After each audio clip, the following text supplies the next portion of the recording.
Nous ne sommes pas seuls sur Terre, et nous ne sommes probablement pas seuls dans l'univers non plus. Mais alors, y a-t-il vraiment un moment où nous sommes seuls ? Même dans nos moments les plus intimes, nous sommes accompagnés, car nous sommes entourés d'êtres microscopiques qui vivent autour de nous, sur nous, et même à l'intérieur de nous. Dites bonjour à vos microbes.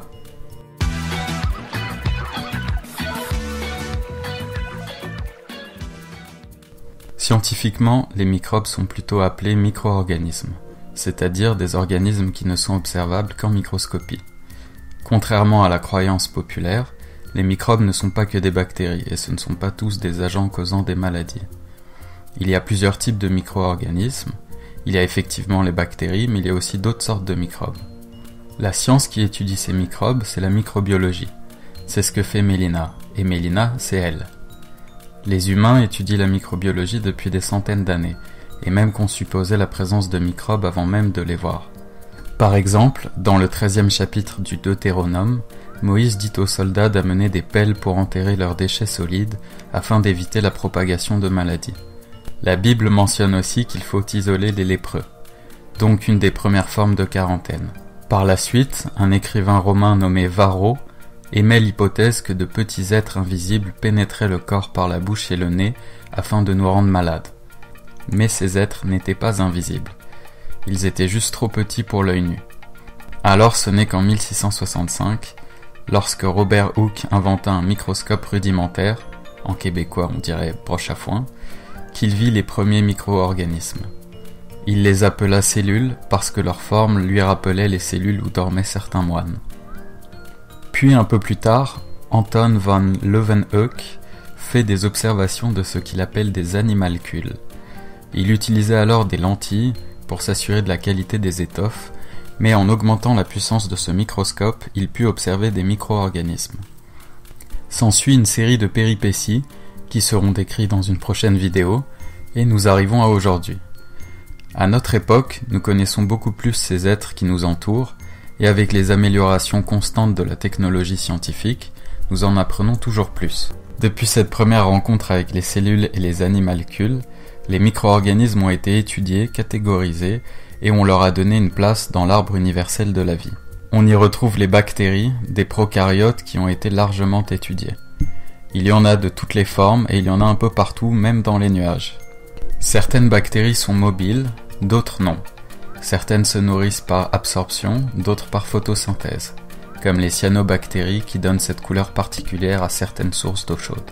En apparence, les archées ressemblent beaucoup aux bactéries, mais leur génétique diffère grandement. Les archées sont pour la plupart des extrémophiles et vivent dans des environnements extrêmes, comme des milieux hypersalins, dans les sources d'eau chaude sous-marines et même dans le rumen des vaches. On retrouve aussi des algues microscopiques qui, contrairement à leurs consoeurs macroscopiques qui nous chatouillent les pieds à la plage, elles sont unicellulaires. Elles se nourrissent par photosynthèse comme les plantes et servent ensuite de nourriture à une variété d'espèces marines. Les levures, alter ego unicellulaires des champignons macroscopiques, sont surtout connues pour leur rôle dans la fabrication du pain et de la bière, mais aussi pour leur production d'antibiotiques. Puis il y a les protozoaires, qui sont parfois visibles à l'œil nu. Mais il faut un microscope pour étudier leur structure intrigante.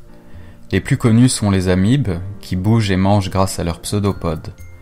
Un protozoaire célèbre dans les maladies humaines est Plasmodium, qu'on retrouve dans les cas de malaria. Viennent ensuite les fameux parasites, ceux qui dégoûtent la plupart des gens. Par contre, ils sont plus souvent macroscopiques que microscopiques, puisqu'on peut les discerner et les analyser à l'œil nu. Quelques sortes d'helminthes et d'arthropodes sont microscopiques, et c'est pour cette raison qu'on les met dans la catégorie des microbes. La dernière catégorie, qui fascine la science depuis des lustres, est celle des virus. Le hic, c'est qu'il y a toujours un débat pour savoir si les virus sont vivants ou pas. Ceux-ci nécessitent une cellule hôte pour se répliquer et exister. Ils sont habituellement composés de simples structures et de matériel génétique sans organite. Les viroïdes, du matériel génétique sans enveloppe, et même les prions, des protéines, gardent la capacité d'infecter des cellules. Bien sûr, tous ces microbes ne sont pas constamment autour de nous, mais le corps humain regorge de bactéries, de virus, de levures et même de certains parasites. En fait, Si nous prenions tout le matériel génétique d'un corps humain pour l'analyser, 99% de tous les gènes uniques de notre corps sont d'origine microbienne. De quoi se sentir un peu moins seul quand on a le cafard. Ah, et si vous avez des questions ou des commentaires, n'hésitez pas.